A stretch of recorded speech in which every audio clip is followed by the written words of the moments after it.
A questo punto io passerei la parola al professor Rezik dell'Università di Algeri, e la domanda che gli porrei è questa: che di fronte a questo tema della coesione sociale e delle diseguaglianze sociali, soprattutto nel mondo del Nord Africa, nei paesi arabi, è chiaro che ci sono, da una parte sembrerebbe che la primavera araba sia un grande progetto di coesione sociale, però è anche vero che è l'esempio di una serie di contraddizioni, chiaramente, che forse l'Algeria vive di meno rispetto ad altri paesi, e come in qualche maniera è il loro punto di vista su questo argomento, cioè come si possono coniugare queste due cose, coesione sociale e diseguaglianze sociali.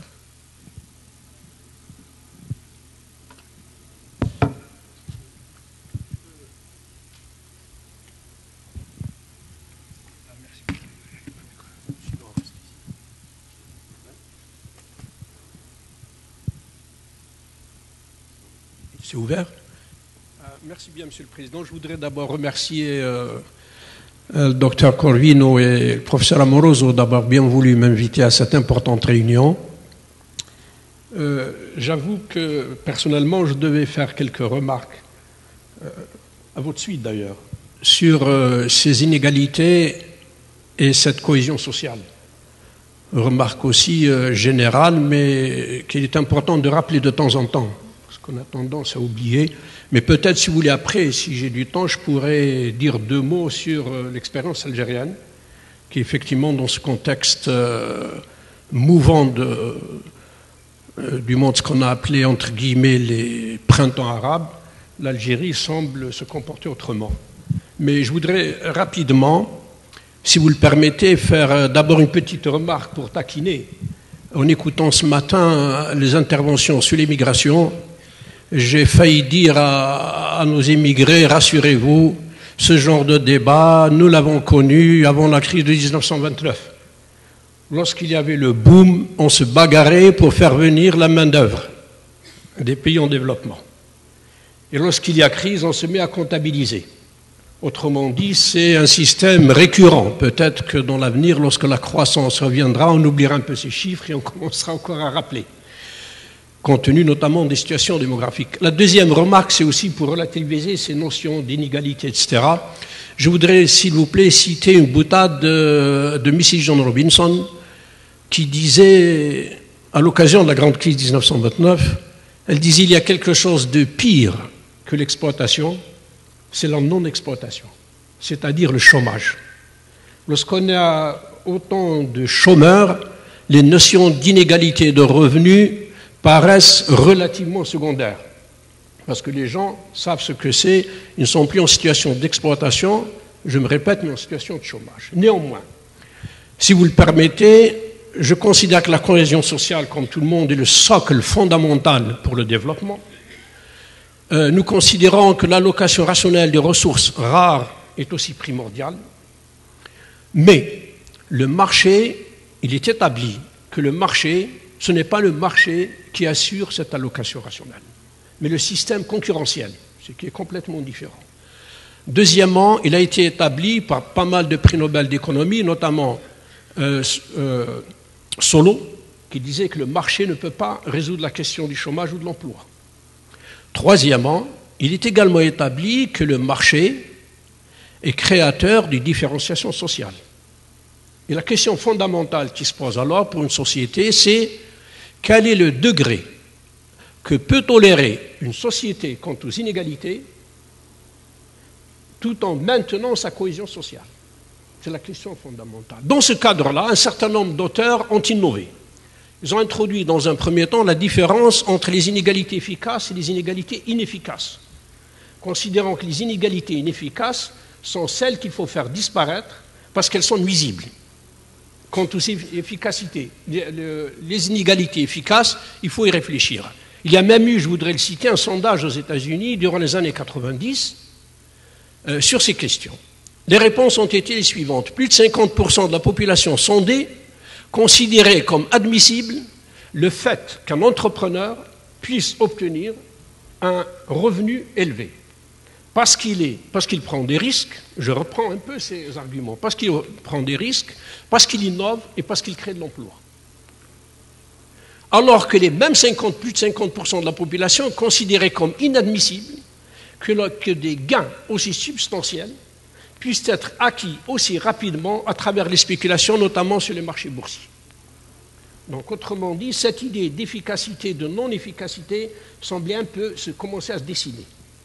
Aujourd'hui, on reparle, mais on ne parle plus d'efficacité, des inégalités uniquement efficaces, mais puisqu'actuellement, on est en train même de voir les rémunérations des entrepreneurs et on fait la différence entre l'entrepreneur et le directeur général de l'entreprise. D'accord. Enfin, l'expérience a montré que lorsque les pays en développement ou développés qui ont réduit le plus les inégalités ou qui ont eu de faibles différenciations sont ceux qui ont réussi à obtenir le taux de croissance le plus élevé, développés ou non développés. Les expériences côté pays en développement jadis, nous avons l'expérience bien réussie de la Corée du Sud, qui a su conjuguer marché, planification, homogénéité, et cette cohésion sociale a été maintenue au moins jusqu'à la fin des années 80, à partir de laquelle les Coréens, nos amis coréens du Sud, commençaient à dire on a envie d'un peu plus de riz, un peu plus de bol d'air. Mais sinon, jusqu'à la fin des années 80, pratiquement, la cohésion sociale a permis à ce système de fonctionner de manière harmonieuse. Le Brésil fait le contraire. Souvenez-vous, au début des années 60, pour ne citer que ça, la crise du modèle brésilien a eu comme explication l'inégale répartition des revenus. Tout le monde disait, attention, 51% de la population percevait 20% du revenu national, alors que 50% de la population avait un revenu insuffisant pour accéder au marché. Donc, limitation du marché intérieur et donc processus de crise. Mais les limites internes qu'il faut reconnaître dans ces pays en développement ne sont pas les seules à expliquer les obstacles au développement dans les pays sous-développés. Il faut revenir sur l'international. Au niveau international, nous savons aussi que la concentration du revenu... Nous savons aussi que, c'est pour ça que je m'excuse, nous savons aussi que la concentration du revenu au niveau mondial au profit des pays développés n'a fondamentalement pas changé et continue à constituer un obstacle pour ces pays développés. Déjà, on l'a montré dans les années 50, souvenez-vous. Le rapport Rauh-Prieby-Singer avait bien montré la détérioration des termes de l'échange au détriment des pays en développement. On a même créé la CNUSED, la Conférence des Nations Unies pour le commerce et le développement, à partir de toutes ces discussions. Et dont le premier secrétaire exécutif a été un latino-américain. Si je ne me trompe, c'était Rauh-Prieby. Donc ce type de discussion a existé. Je ne pense pas qu'on ait réglé les anciennes inégalités pour parler de nouvelles inégalités. Les inégalités fondamentalement demeurent. Alors, qu'en est-il aujourd'hui? Qu'en est-il aujourd'hui, notamment avec les phases de la mondialisation? Il est vrai qu'un certain nombre de pays, notamment asiatiques, ont pu profiter de ce processus de mondialisation. Il est vrai, dans la mesure où ils ont pu améliorer la situation économique et sociale de leur pays. Mais fondamentalement, la mondialisation a marginalisé un très grand nombre d'individus, notamment en Afrique. J'entendais avec mon cœur les paroles de la dame qui est intervenue avant.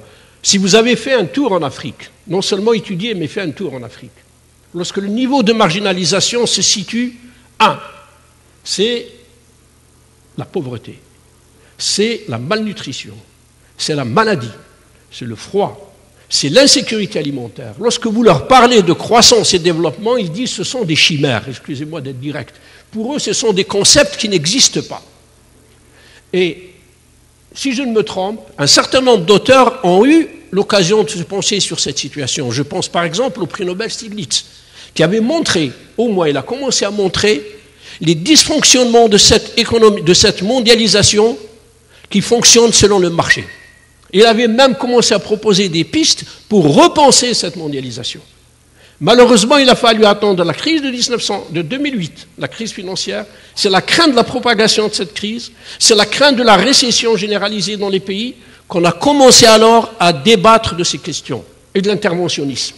Mais à débattre des questions, à mon humble avis, de manière assez égoïste. Nous avons certes fait appel à un certain nombre de pays africains pour assister aux réunions du G7, du G9, etc., du G20. Mais fondamentalement, tous ces types d'interventions, c'était comment, dans les pays européens, sauver cette cohésion sociale qui, dans certains pays européen était en train d'éclater donc dans tous les sens.